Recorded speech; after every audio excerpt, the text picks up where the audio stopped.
بہت پریشان، رات کو سوئے، خواب میں دیکھا کہ امام زمانہ کا خیمہ لگائے، وہاں گئے، کہا کہ مولا یہ میری حالت، کہا کہ تم برابر کے خیمے میں جاؤ، وہاں میرا نائب بیٹھا، وہ اسی زمانے کے ایک عالم، وہاں گئے اور نائب نے ان کو ایک دعا بتائی جو شیخ عباس قمی نے مفاتیح میں فجر کے اعمال میں لکھی. جب بہت آپ پہ پرابلم آ جائے، کوئی راستہ نہ ہو، نکلنے کا ہر راستہ بند نظر آئے،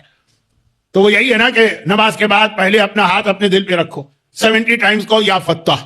اس کے بعد یہ دعا پڑھو جو میں 2 دن سے خطبے میں خطبہ بنا کے پڑھا، کیونکہ وہ خطبہ بھی لا حول ولا قوت الا باللہ توکلت علی الحی الذی لا یموت الحمدللہ الذی لم یکن شریک فی الملک ولم یکن ولی من الذل وکبرہ تکبیرا. اصول کافی میں یہ جو ہے چھوٹی سی دعا یہ الگ آئی ہے، سیپریٹ. اس واقعے میں تو یہ پارٹ بن کے آئی ہے نا 3 دعاؤں کا. رسول خدا کے صحابی نے کمپلین کی بہت پرابلم، رسول نے یہ دعا ان کو الگ سے تعلیم کی، یہ الگ تھی. لیکن امام زمانہ نے یا فتح پلس یہ اور پلس وہ دعا جو چھٹے امام نے ایک دفعہ ارشاد فرمائی کہ مجھے تعجب ہے اس مومن کے اوپر جو 4 پرابلم میں پھنس جاتا ہے اور پھر بھی قرآن کی یہ 4 آیتیں نہیں پڑھتا. اسے اگر کوئی رزق کا مسئلہ ہوتا ہے وہ کیوں نہیں پڑھتا ہے ماشاء اللہ لا قوت الا باللہ،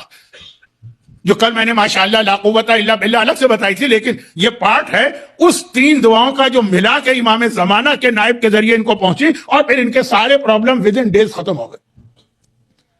اور چھٹے امام کی دعا میں تو، چھٹے امام کے فرمان میں تو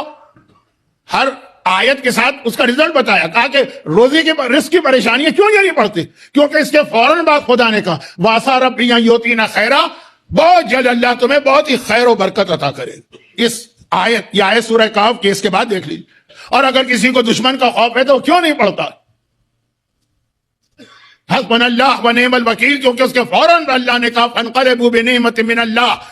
جنہوں نے یہ دعا پڑھی اللہ نے نعمتوں کی بارش ان پہ کر دی. اور اگر کسی کو پریشانیاں ہیں تو کیوں نہیں پڑھتا سبحانک لا الہ الا انت انی کنت من الظالمین، کیونکہ اس کے فوراً بعد قرآن نے کہا فاستجبنا له ونجیناہ من الغم وکذلک ننجی المؤمنین. امام ہر دعا ہر آیت کے ساتھ بتا رہے ہیں اس کے ساتھ کون سی آیت.